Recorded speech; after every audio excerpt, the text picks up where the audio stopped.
Okay, everyone, welcome to the newest version of the All Things Richmond, All Things Property Management podcast. I am lucky enough to be here with Dodson Property Management's VP of Single Family Management, Mr. Timothy Wehner. Welcome, Tim. I hope they'll be able to put in some clapping in the effects Whit'll get in the some studio. applause in there. That'll be great. So Tim oversees Dodson's single-family division, which includes single-family homes, small apartment buildings, and homeowners associations. That's right. Tim, today I'd like to start talking about some trends in the industry and how they're affecting us and others in our space. Let's start with just the local sales market. The last few years, homes are flying off the shelf, values are increasing. How is that affecting you, your clients, the single-family division here at Dodson Property Management? Yeah, that's a great question, Duke. I think the answer to that, it's the first compliment I've given you in a long time. Thank you. We got this one on tape. Yeah, there you go. No, I think that story actually goes back to when we started. Well, obviously you started before I did, but 2007. Yeah, you started in 2007. When I came on board in 2009. We were really sad time in the real estate market. Really right in the midst of the real estate decline, which you can tell our grandkids about it. Like we lived throughout the Great Depression, we lived through the Great Recession, and started a business. That's absolutely true. Yeah. There's a number of things we can tell our grandkids about these days, but maybe that's a different podcast. But no, so we were right in the midst of this extreme decline in Richmond, and fortunately for Richmonders, I know it maybe didn't feel like it at the time, but we're a little bit insulated with our proximity to Washington, D.C. We're a state capital. Our real estate values never plummeted as bad as a place like Cleveland, Ohio, or Jasper, Missouri, probably. So you a big Jasper guy? Huge Jasper guy. But so, we were lucky in that sense, but at the same time, folks who ended up becoming our clients because they were looking for jobs out of town, they were going elsewhere.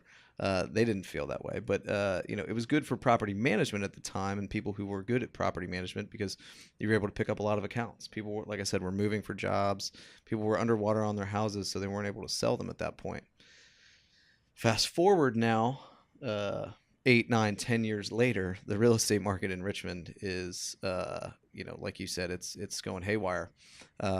Property values are finally catching up with that median income. So you look at a chart, usually median income and home prices are steadily rising. Median income in Richmond rose pretty heavily for a while without home prices catching up, and now we're kind of that's reversing and they're evening out there. So people are now not as underwater on their houses as they were at one point. Some people even have plenty of equity in their equity. house. What's that? Equity.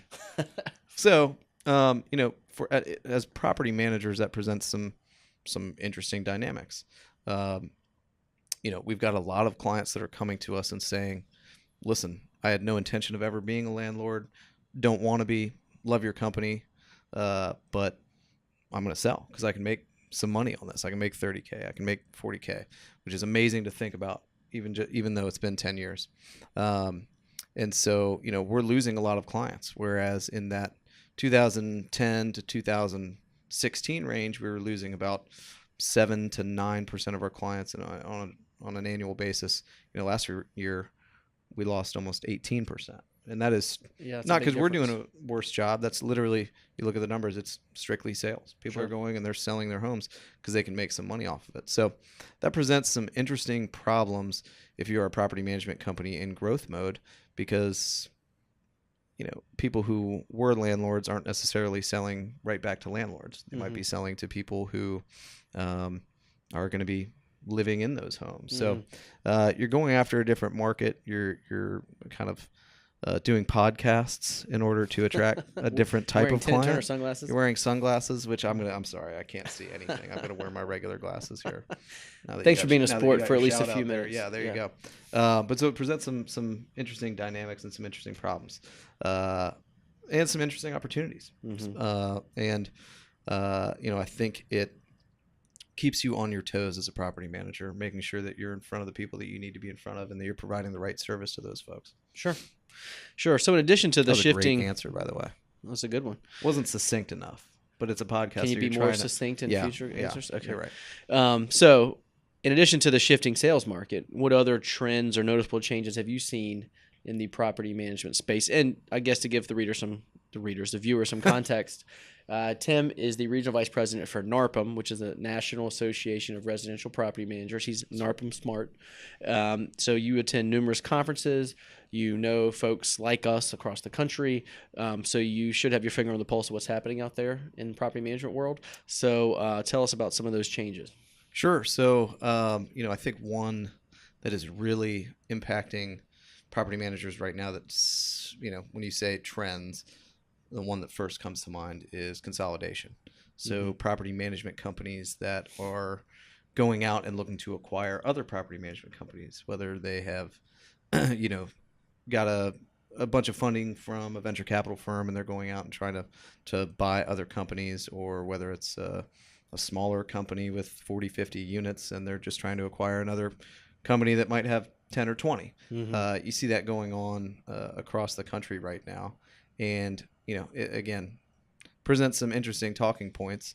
I'd love to hear your viewpoint on it as well. But I think it actually is, I think it's helping the industry because, again, it is pushing things in the right direction. Most of those larger companies that are buying up some smaller ones have some systems in place that are, proven systems, let's say, and they are elevating the industry. They're helping introduce new things like great new technologies, which is probably another trend. I think that is something that in our industry had been lacking for some time. You saw it in the multifamily space. You saw it in the commercial space, vendors all over the country that were having a really positive impact on those businesses and the way those businesses service their customers or their clients, really, either their tenants or their owners. But now you really see it in the single-family property management space and the small multifamily space. And it's not just one. It's not just one company that specializes in something. There's actually then they're starting to have competition in the technology space. So you've got some multiple choices. You've got things that offer different things for different companies, and so that's another trend that I see every day. But back to the consolidation thing, I'd love to hear your perspective on that. Well, yeah, it's interesting. Single family has been the most fragmented part of the property management industry for years, and because of the technology you referenced, because of the automation, property management companies like ours can be more efficient and therefore more profitable, and that attracts more people to the space. And so when one guy figures it out, he can grow his company and he starts buying more, then the private equity kind of follows. They see property management as this recurring revenue, predictable revenue type business, which is awesome in that regard. And so I think consolidation has been inevitable, and it's happening. And I think it's interesting to see how it'll shake out. I think there'll always be the room for the mom and pops and the boutiques. Sure, absolutely. But I think the folks that are consolidating on a big scale are going to start wreaking a little havoc in certain markets, and we'll have to see how it shakes out here in Richmond. I compare it almost to like the institutional investor when it comes down to buying single family homes when that first started to hit the market in, what was that? Was that 2010, 2011? Yeah. There is still plenty of room for the investor that wants to buy 5 to 10 to even 20 properties as opposed to buying 150 and holding them in one place. So yeah, I agree. But even then the institutional investors that came into town, they did push the smaller investors in some ways that were positive. So I agree. It's interesting. So let's talk about some of the technology you referenced. What kind of technology, let's say over the last 3 years, has really affected our ability to manage properties, affected the client experience and tenant experience the most in your mind? Sure. So I won't name names or endorse anything. Sure, you can. But so I think the one that so specifically as a tool, technology that's helped us be more efficient, I think, is work order software, work order management software, and so maintenance workflow software. If that's how you want to call it, maintenance workflow. Sure. Yeah, sure. And I think what that has allowed us to do is, streamline work orders. So our customers are. They know exactly what to expect. They can, we're very transparent with those sorts of technology. They know when a vendor is supposed to be there, how long, if you've actually attacked their work order yet. So they know that you're actually doing their job as opposed to just calling in and you saying, hey, I'll take care of it, and then they wait 3 weeks and nothing's Yeah.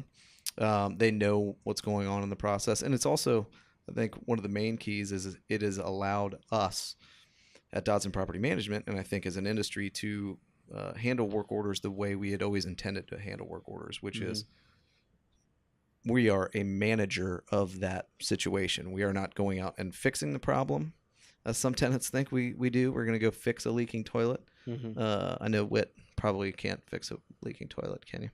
I have before. I wouldn't say it's my specialty. Picture it didn't happen. No, I swear. It was at my parents' house over Thanksgiving. My grandparents were there. I did have to call a friend. So, yeah, my buddy Nate came over and helped. That's very nice. But I did fix it. Gotcha. That's amazing. And I installed a bidet at my house. So, yeah.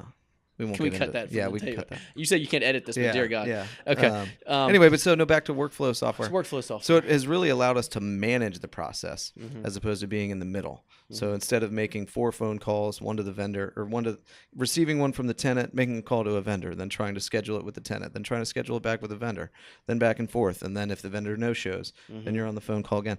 You are able to, whether it be in the field or at your desk, you're able to manage that process. So I think that one's been the biggest impact. It's allowed us to manage more units per person. And I think, as a business, that's something you've always got to keep your pulse on is, being profitable. And that's part of that. Sure. Okay. Any other technologies you want to talk about other than maintenance workflow? I think, showing technologies, there are a couple out there that allow you to have showing scheduled for you. I think those make you more efficient. Those lock boxes, self-showing lock boxes. I think that's going to be a wave of the future once landlords... They've been around for a while, but I feel like adoption's really taken off lately. Comfort with them. Yeah, that's a great way to articulate that.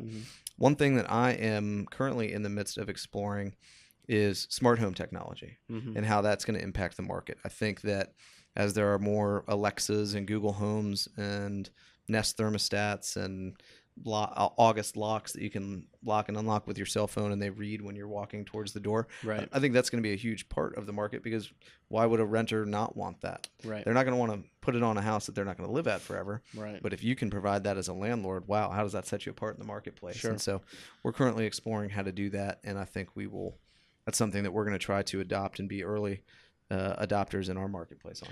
Do you want to touch on automation, virtual assistants, and how that's affected our space as well?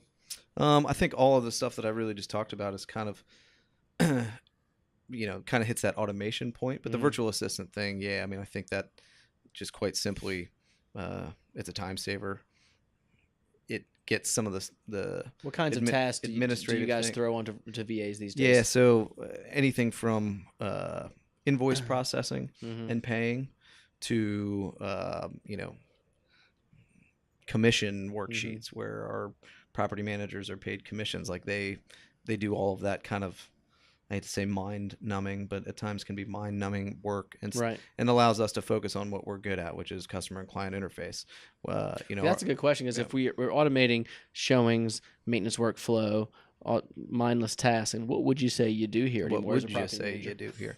Yeah, and I think you're seeing it. We spend time trying to educate the public on things. I'm a people person. Right. I deal with the people. Right. Well, you and I heard it, Duke, all the time. Yeah. Nobody ever answers their phone. I can never get a call back in time, and I feel like we were really good at it too. Right. And so, you use those tools to deliver a better customer experience, and I think that's what this marketplace is looking for. Renters, it's like getting stuck in traffic before a meeting, and you're late. The person you're meeting doesn't really care. It's not their problem. And a renter, they no longer care that it's not their home. Their expectation is that they are serviced almost like a concierge. Like we're almost a concierge service these days for them, and we have to adjust to that. And if that means automating a few things, but still trying to engage your customers through social media, through blogs, and those sorts of things, and then that's what it takes. Sure. And I think that benefits our industry because we are, like I said, educating people about what property management is while actually delivering a good experience to them as well. Cool. Okay. That was another good answer. Was not a good answer? No, I said that was another good answer. Oh yeah. I would like to cut two good answers. I would like to cut the bidet thing though. Can we do that? Just keep saying bidet over and over again. So, okay, let's talk about the shift in rental property ownership. The population is aging, and how's that? What have you seen amongst the shift in demographics? Sure. So I have only anecdotal evidence really to support this as far as the rental game. Mm-hmm. However, home ownership, excuse me, has been at an all-time low, especially among millennials. And everybody always wants to say millennials are living in their parents' basements, right? That's the super cool hip thing to say, is that, man, millennials, they just won't get out of their parents' basements. Well, research actually shows that millennials are dying to get out of their parents' basements. They don't want to live there. And there's a couple things that I think are going to start being trends there. Millennials are actually saving more money. They're starting to get less debt per capita than previous generations as they're coming out of their parents' basements. You can see home ownership affordability, which for the last 3 years has been, at an all-time, I guess if you want to say high. It's you can't afford homes. It's been the worst since the 1930s or 40s. That is going to start decreasing, and as builders start to catch up with home builds, as millennials start deciding that they are okay living outside of the city, they're going to start buying homes more and more. So I think those numbers, while they may never recover to overall home ownership rates, at some point their grandparents aren't going to have that home anymore, and there's going to be opportunities for them to buy, and affordability is going to come down to places where they can. And so you're going to probably see a shift of both just regular homeowners and investors, getting a little bit younger. So I think that's a good reason as to why, utilizing some of that technology, smart homes, things like that, is going to, if you're a property manager, adopting those things now is going to help you position yourself in the marketplace. As you never want to say older investors are dying out, but at a certain point you want to cash out, right? You might want to be 85 and still own a couple rental properties, but you may want to cash out and get some of that money back, especially right now. Sure. So we'd like to close with some rapid fire questions. Are you ready? Man, is this like being on the what's the thing on ESPN, the Coors Light hot seat? Are you allowed to mention CL Smooths? Sure. That's yeah. It's Facebook. Once we get really big, yeah. All right. So, best rapper from the '90s. I know what you're gonna say. Just say it. Best rapper from the '90s? Or how about your favorite rapper from the '90s? You probably want me to say Nas, right? I want you to say what's in your heart. Well, Nelly, you think I'm going to say Nelly, but I consider that 2000s. I was going to get, okay. So 90s, yeah, right. Nas. 2000s? Nelly. 2010s? I mean, I don't know. I'm into J. Cole right now. Okay. Is that acceptable? I was thinking, I didn't know what you were going to say for the 90s. I knew you were going to say for Nelly and J. Cole. So we're on track. Yeah. On a scale of 1 to 10, Justin Timberlake's halftime performance? Here we go. It's hard to give anything a 10, right? But I liked it. I thought it was a 9. I can't remember, Super Bowl halftime shows.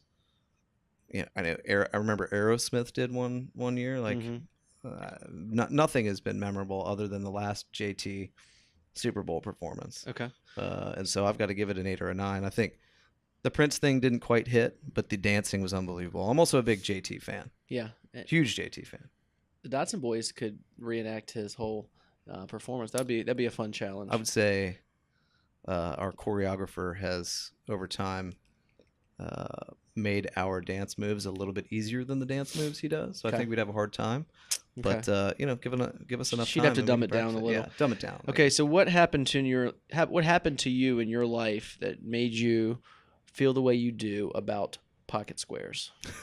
I'm not wearing one right now. I'm not. What did you think I was going to say? I don't know. I was nervous. You seemed surprised. I was very nervous. Oh man, gosh. Cool down. You seem to have an affinity, strong affinity for pocket squares. So what about those makes you happy? I started as a big handkerchief guy, just straight handkerchief. Straight hankies. Yep, loved them. My grandfather always had a handkerchief. and I thought it was cool. Okay. And I still think it's cool. I understand why people think it's kind of gross, but it's just like anything. You just keep up with it, and it's not like you're using a hanky from 6 days ago. That's I would hope not. Yeah, you just have a fresh one every day, Mm-hmm. and it's good. You don't want to dirty them up too badly, Mm-hmm. and then hand them to somebody else. But if you got a fresh, clean one, and you can hand it to somebody, Right. So it started with hankies, and then I think my brother got me the Esquire little black handbook of style, which Right. I think I've given to you, Which is lovely. which you're welcome. Thanks. Uh, You're welcome, Internet. yeah, you're welcome. And then, so I think I just read something about pocket squares and some rules and or some general rules, and I like to follow. Mm-hmm. I like a nice set of boundaries that I can follow. Which leads me to my next question. How do you feel about men who wear pants with belt loops, shirt tucked in, no belt? And no suspenders. No suspenders. So no belt, Yeah. no suspenders, Yeah. and the shirt's tucked in. Shirt's tucked in. So belt loops are there for the world to see, no belt. How's that make you feel? Give me a second. I got some Benadryl over there from yesterday if you need that. That's not my. Oh man, sorry. I would say I'll be kind because I've got some dear friends that have Yeah. dressed that way, Well, this is your chance, man. and I'll just say Passive aggressive way to give them a little, Yeah. little coaching, a little advice. I'll just say, listen, keep a belt at your office. Keep a belt in your car. I've forgotten a belt before.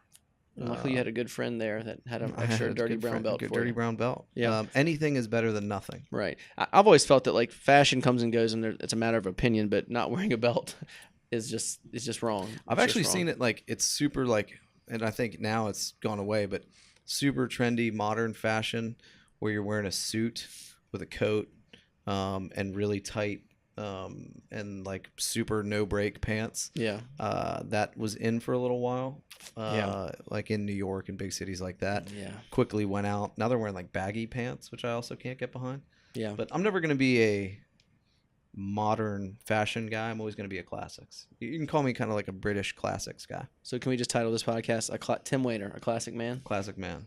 You can play that song going in and out. Yeah. Well, Tim, loved having you on this version of All Things Richmond, All Things Property Management podcast. Any last minute thoughts, questions you want to throw out there to the Twitterverse, to the Facebook universe? No, I just wish I had some like fast questions for you there at the Well, end. maybe the next time you're on Next this time? podcast, you'll be ready with those. Yeah, we need one more microphone so that you and I can just do this from now on, and they will interview somebody else. Okay. I think the world deserves that. That's what the world needs. Yeah. Well, thanks for coming aboard this version of the podcast. We loved having you. See It you was next difficult time. to get here. Just walked across the office there. Thank you. Thanks.